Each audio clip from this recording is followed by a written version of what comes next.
If you remember correctly, excuse me, and if you're reading the Bible, um, especially the Old Testament, the Jewish people had trouble aligning themselves with those 600 laws. Why?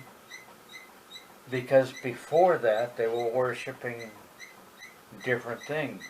If you remember when Moses brought everybody over out of Egypt, you know, they were following him because God produced a bunch of miracles. They saw it and they said, well, we want to follow you.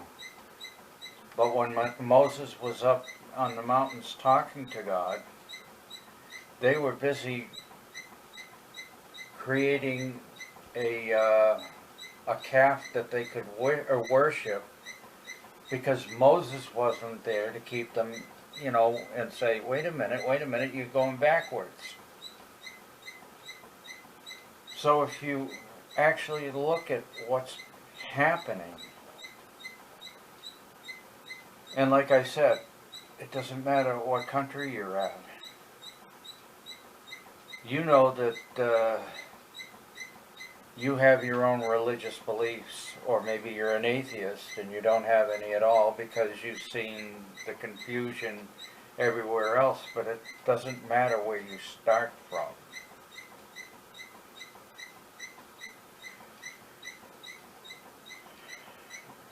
Religion, there's 1,000 religions in the world because of the fact that people disagree,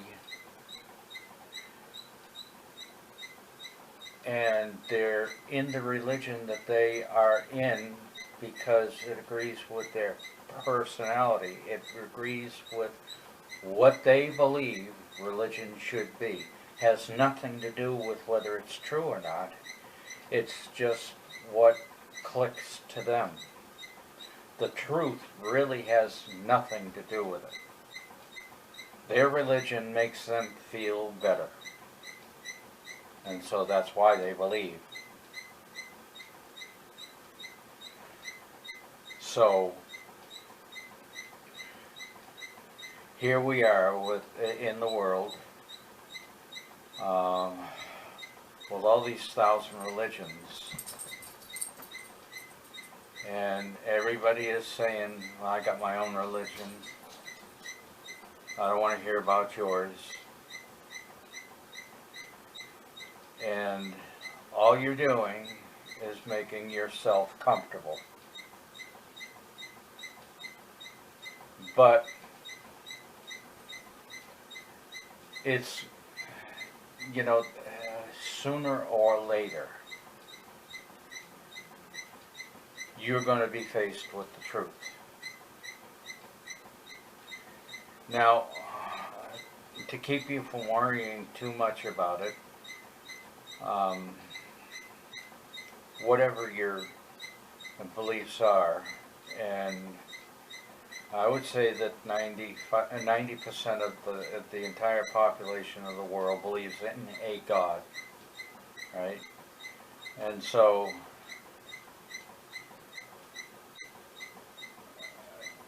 people are interested in God depending on different factors. Some people believe in God because they really believe it in their hearts. Other people believe in God because they feel like it's a responsibility, like going to church or a synagogue or whatnot. I'm going because my parents went, or because I feel like I have to, because it makes my conscience feel better. But you're not believing in God like you would believe in your father or mother or brother and sister. You see, God is far removed from you, but your brother and sister, mother and father are right there that you can see and touch, and so you have a great love for them, right? God is actually your father. And so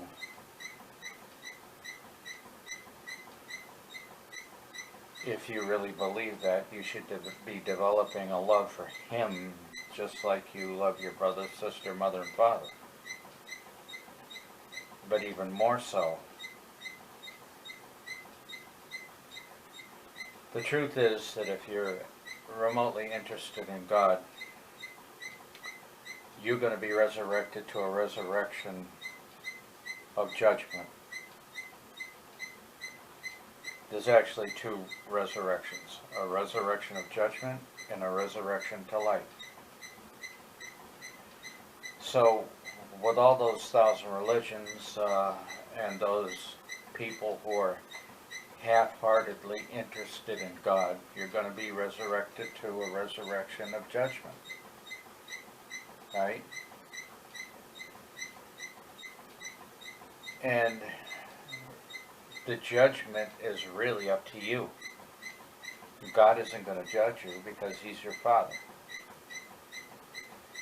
It's you that's going to make the decision. So, what happens if you go up there and the things that you insisted on believing turn out to be not so? What are you going to do? Are you going to say, well, I didn't sign up for this, so I'd rather die? And that's what's going to happen. You made the decision. You made the choice when you were down here. And you're going to make the choice when you're up there. And maybe when you're down here you don't like your choices, and maybe when you're up there you don't want make your choices. And why could that be? Because of your narrow-mindedness. Why do I say narrow-mindedness? Because most people will say, I have my own beliefs, and I respect your beliefs, but I got my own, and I don't want to hear anybody else's. That's narrow-minded. You know, when you're open to the truth, just like a scientist. A scientist would never get anywhere and would never invent anything if he was or she was narrow-minded. If they expected something to be one way, they would never invent anything great because they were narrow-minded and they already knew what they wanted, and what they wanted wasn't really going to happen because of their narrow-mindedness. So a scientist has to be open-minded. And the reason why I talk about scientists is because everything in life is science. God is science. Everything here is science. Everything in life, everything is a frequency. Light, red, white, and blue, and all the other colors, they're frequencies, and what makes the difference between all of them is the frequency that they are vibrating at. So if you're looking at something red, it's vibrating at a red frequency, and a blue, and so on and so forth. And it goes for everything, a table, a chair, or everything in life, including God. Everything is a mathematical equation. Everything.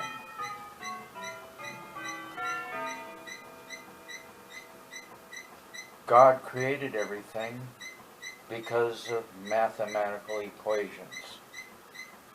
You know, you can say, well, He instantly created this, and instantly created that, and He did.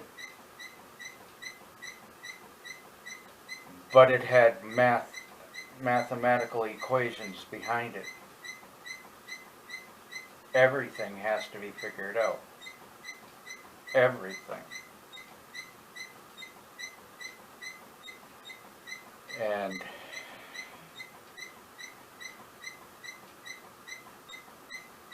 you can look at your life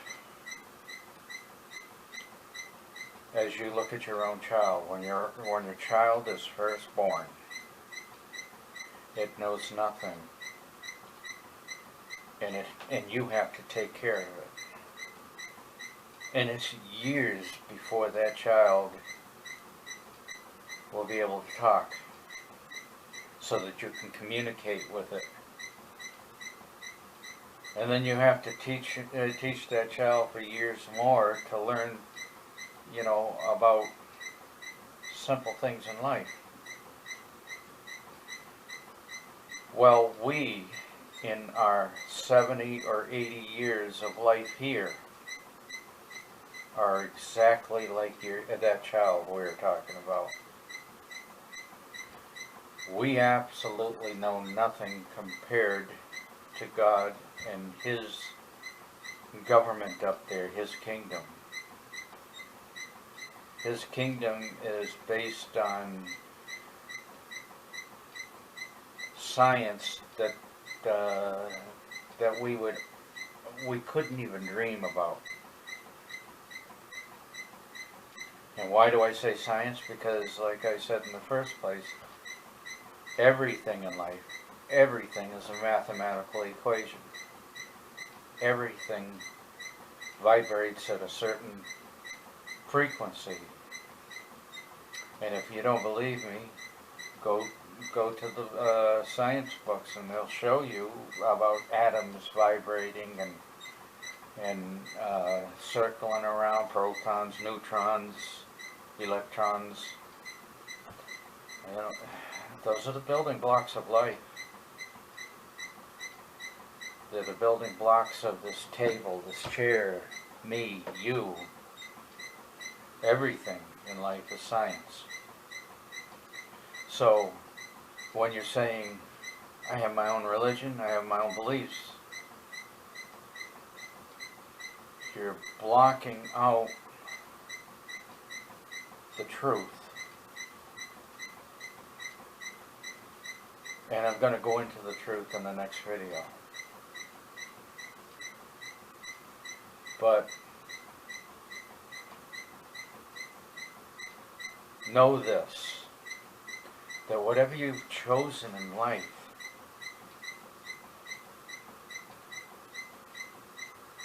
when you die and pass on to the next life, you have to make a choice. And if you take that choice and that attitude that you have, I have my own religion, I have my own beliefs, it's going to follow you up there. So, if it's different up there, you're going to have a difficulty up there making a decision. Maybe you'll say the same thing up there. This is not what I signed up for, and then that's the end of your life. So, tomorrow I'm going to talk to you about why our planet is in such a disarray, and why most people say, I have my own beliefs, you have yours. We're going to discuss that tomorrow. And we're going to discuss how we got where we are, and why you feel the way you do.